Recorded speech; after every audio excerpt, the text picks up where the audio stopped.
They conjure up a world of sorcerers and magicians and princes and evil men and women, and they enchant you with their stories. It's a form called Dastan Goi, and I'm sitting with Mahmood Farooqi and Danish Hussain, who are two modern exponents of this form. Welcome to newsclick.in. Thanks very much for the time. Could you tell us a little bit about what this form is, Dastan Goi? It's a form of storytelling. Traditionally, one person used to recite stories which could go on unendingly for weeks or nights or days on end or weeks on end. But the last sort of great exponent of the form, Mir Baqir Ali, died in the 1920s. So since then, this oral form of storytelling we don't know of anyone who has done it. This purely oral form also generated stories which came into print and which were then published, and they were published to great popularity and acclaim between 1880 and 1910. And what were they called? They were called Dastans. The most famous of those was the Tilisme Hoshruba, and there were other Dastans, Dastane Fasahat, Dastane Tilisme Noor Afshan, etc., etc. These were sort of episodes in the journey of Amir Hamza and Amar Ayyar, his chief trickster and ally. So what we do today now is that we use those printed texts to cull out stories from them. And when I started it, I made an innovation of having two people instead of one person do Dastan Goi.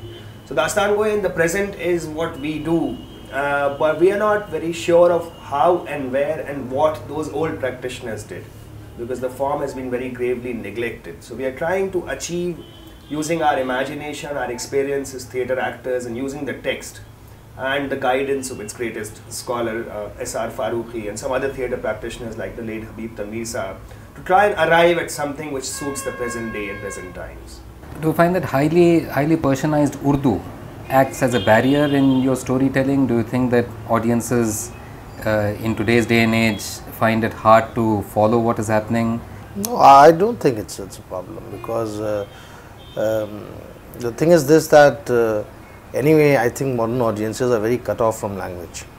So you would not find people, attuned to listening to long passages or long dialogues now, and I think there is virtuosity in being brief and not speaking much.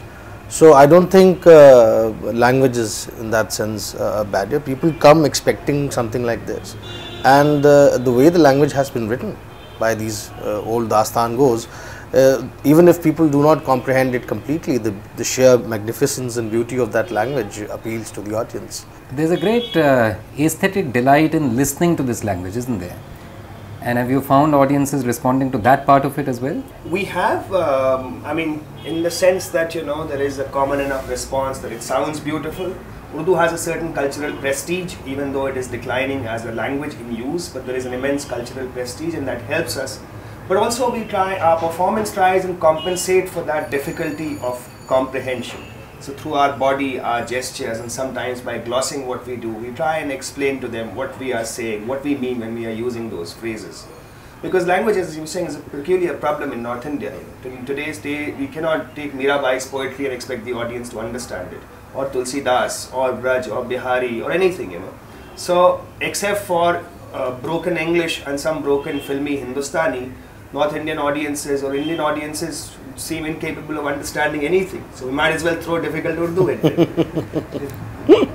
That's very well said. Over time, you've also drawn other actors and Dastan Gois into this, haven't you? Yeah. How have you trained them? Well, it's, there is no, I don't have a method of training people right now. It's something that I, try and cull from the way we do it, and then each person who comes to do it must bring their own personality into it, because there are many ways of narrating a story. You can be conversational, you can be dramatic, you can be bombastic, you can be a mixture of all of those things, and really each person who comes to do Dastan Goi brings their own color into it. So in that sense, I find that it is a form which is liberating. As if one sits as a director, there is no one path to go through, that this must be done and this is how it must be done. A person must find their way of doing it. It's like telling a joke as well. Everyone must find their own way of the timing, the rhythm, the pauses. You've tried very successfully, in my opinion, to contemporize the form in the sense, not just in terms of presentation, but also in terms of content. I remember, for instance, the Dastan that you did on the arrest of Dr. Binayak Sen. And that was a fantastic, a very innovative and a creative way of using an old form to tell a very modern, a very contemporary story. Was that hard? How did you do that? It's the tilism, which, the concept itself, a world which is very strange, which just opens up anything for innovation or improvisation. Because if the tilism is fantastic and magical and unbelievable, then it could be a Tilisme America, it could be a Tilisme Arab, it could be any place possible. So in that sense, the main trope of the story opens things up. But we've done other things using the form of the performance.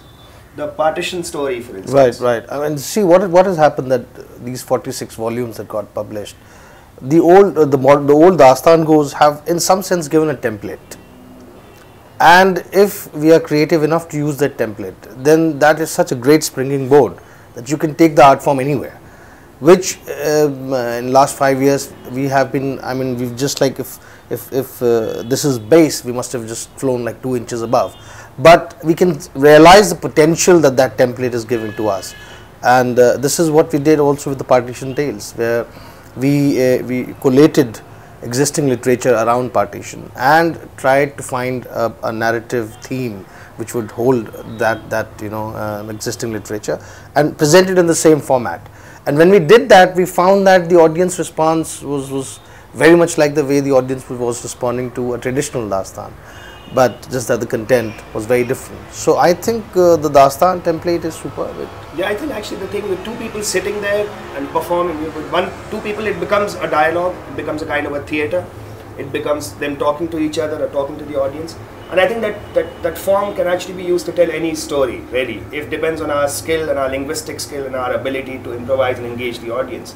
I mean, I have very huge ambitions for this. I would like to tell the Ramcharitmanas using this and tweak the Ramcharitmanas according to the way I interpret it, or various other things like that, tell stories of the present, the past, 1857, history, all kinds of things. Really, it's about how ingenuous can we get in our performance and our content. And there is no limit really to what we can do. I mean, we can take the whole art of political commentary to another level. The underlying trope is of good versus evil, but what we find when we actually read the text or try and perform it is there is the evil characters who are actually more interesting and more likable and more admirable in a sense, because beyond that template, their job, I think they are one of the few modes of literature in India, historically speaking, which was meant only and purely to entertain. Their moral purpose actually was to entertain, and the morality behind it was somewhere very far away. So they have a peculiar sort of a presence, where they just said, forget everything, and for an hour or 2 hours, we'll just take you into a world which is far away from this world. And that is all the purpose of this is. This is what art can do best, transport you somewhere else. Something like what, classical music might do, I mean, what relevance it has into our moral scheme and how it transforms and shapes us into the contemporary world, I don't really know. But it transports us somewhere beyond where we are. And that's what, in a sense, the Dastan Gos of old also tried to do. But I'm not so sure that they were, the trope was so defined in terms of good and evil. A lot of Dastans, I find them very subversive. Mm-hmm. And I find that, they actually seem to be mocking the good part. And they actually seem to be mocking the establishment. So the subversity of it is quite highlighted in some of the Dastans. So I'm really not sure that the trope is so simple in that sense. It also seems to me that in sort of re-establishing this form of the Dastan Go in a sense, in excavating it almost, it's also common that you're making on the shared culture of North India, on the language Urdu and so on. Can you talk a little bit about that? Yes, I mean it is because what you find in the Dastans, the passages, there is a lot of linguistic variety in this. You find a lot of Braj poetry in the Dastans. You find that when the Dastan Go is talking about particular classes and sections of people, they would try and approximate to the language they would be using. So the Baniya would speak in a certain way, the bhang seller would speak in a certain way, the wine seller would speak slightly differently. So there is great kind of social reflection on this. I mean, the great Urdu critic Muhammad Hasan Askari published a collection from the Tilisme Hoshruba just to represent the social mores of the times. And also the linguistic variety and the virtuosity that they could command. Apart from that, I mean, I think this, purporting to be a fight of the Islamic armies against evil sorcerers, otherwise it is actually a very profane story, very hilarious, very profane, and sometimes almost, shakily, riskily blasphemous, This is, the Islamists in these stories behave very differently from the way we expect Muslims to do. I mean, there is things like an Islami sharab, there is seduction, there is wine, there is a body language, there is all kinds of things. And I am amazed to think that Sir Syed said, in his Asar al-Sanadid, that every Thursday Dastan goes gathered at the Jama Masjid and they used to recite their Dastans there. अब जामा मस्जिद की सीढ़ी पे खड़ा होकर दास्तान को अगर शराब की बड़ाई और शराब लाने वाले की तारीफ कर रहा था और ऐसा होता था तो फिर तो मतलब हम कहाँ थे और कहाँ आ गए सोचने की बात है. Thank you very much for your time. It's been hugely entertaining. Thank you. Lovely. Thank you very much for interviewing us. It was a pleasure.